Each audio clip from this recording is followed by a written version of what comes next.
வணக்கம் ராதிகா. சேலம் மாவட்டம் ஓமலூர் அருகே சிக்கனம்பட்டி ஊராட்சிக்குட்பட்ட குப்பூரில் அரசு மாதிரி பள்ளி செயல்பட்டு வருகிறது.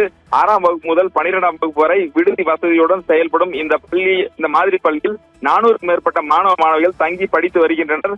குறிப்பாக +2 படிக்கும் மாணவ மாணவிகளுக்கு நீட், JEE மற்றும் பிற தேசிய அளவிலான நுழைவுத் தேர்வுக்கு சிறப்பு பயிற்சி அளிக்கப்படுகிறது. இதனால் இந்த பள்ளியில் மாணவ மாணவிகள் சேர்க்க பெற்றோர்கள் அதிகம் ஆர்வம் காட்டி வருகின்றனர். சமீபத்தில் நடந்த நீட் மறு தேர்வில் குப்பூரில் அரசு மாதிரி பள்ளியில் படித்த 5 மாணவ மாணவிகள் 7.5% உள் ஒதுக்கீட்டின் கீழ் அரசு மருத்துவக் கல்லூரியில் சேர்ந்தனர்.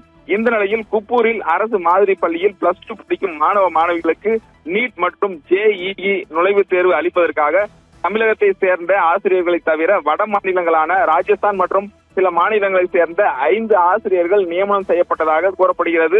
இது தற்பொழுது பெரும் சர்ச்சையை ஏற்படுத்தியுள்ளது.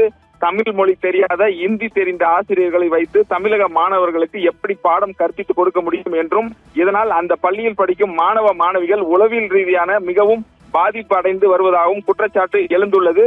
இது குறித்து சேலம் மாவட்ட முதன்மை கல்வி அலுவலர் எல்லப்பன் தெரிவித்த கருத்துக்களை தற்போது கேட்போம்.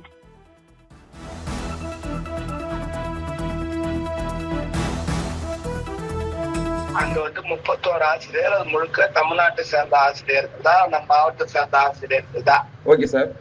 அங்க படிக்கிற பிள்ளைங்கள்ல நீட்டு, JEE ஓகே சார். அந்த ட்ரைனிங்காக கோச்சிங் தராங்க. அது கோட்டை மாரியம்மன் பாலிடெக்னிக் அங்க தராங்க. Okay sir. அங்க நம்ம 25 ஆசிரியர்கள் நியமனம் பண்ணிருக்காங்க. Okay sir. அதுல ஒரு சிலர் வடநாட்டை சேர்ந்த JEE, IIT, NIT படிச்சு அதுல எக்ஸ்பர்ட்டா இருக்கிற டீச்சர்ஸ் ஓகே சார் ஒரு கெஸ்ட் லெக்சரரா வேலை பாக்குறாங்க. Okay sir. சார் இவங்களுடைய பணிக்காலம் சார், இவங்களுடைய பணிக்காலம்லாம் இருக்கா சார்? இவ்வளவு நாள் தான் அவங்க ஏதோ கான்ட்ராக்ட், அது முழுக்க நம்ம எஜுகேஷன் டிபார்ட்மெண்ட் செய்யலங்க. Okay sir. அது MS ஆபீஸ்னு இருக்கு, மெம்பர் செக்ரட்டரி ஆபீஸ்னு சென்னையில இந்த மாடல் ஸ்கூல்ல நிர்வாகம் பண்றதுக்கு தனியா ஒரு ஆபீஸ், அவர் retired IAS okay sir Sudhan இருக்காரு சார். Okay sir. அவர் கண்ட்ரோல் இருக்காங்கிறது அவங்க அதை டிசைட் பண்ணி கான்ட்ராக்ட் பேசிக்கு கெஸ்ட் லெக்சரர் மாதிரி கொடுத்துருக்காங்க. சரி, இப்போ அதாவது இந்த அரசு பள்ளி மாணவிகளுக்கான கோச்சிங் கொடுக்குறாங்க. அதாவது ஒரு வாரத்துல 1 நாளோ 2 நாளோ கோச்சிங் தருவாங்க. அந்த நேரத்துல அந்த ஆசிரியருக்கு அவங்க அதுல கொஞ்சம் எக்ஸ்பர்ட்டா இருக்கிறதுனால மற்ற மாநிலத்துல நல்ல ரிசல்ட் கொடுக்குறாங்க நீட்டுக்கு. அதே மாதிரி நம்ம கவர்மெண்ட் பிள்ளைகளும் செலக்ட் ஆகணும், நம்பர்ஸ் அதிகமாகணும்ன்ற நல்ல எண்ணத்துக்காக. இது யார் சார் நியமனம் பண்றது? அது MS ஆபீஸ்னு இருக்குங்க. இப்போ ஓகே சார். இப்போ அவங்களுக்கான ஊதியம் அவங்க தான் கொடுப்பாங்களா இல்ல கல்வித்துறை சார்பா? அது கல்வித்துறை வராது. அந்த ஃபண்ட் அவங்களுக்கு தனியா அலர்ட் ஆயிடுங்க. சரிங்க சார். இப்போ எத்தனை ஆசிரியர் சார் நியமனம் சேலத்துல?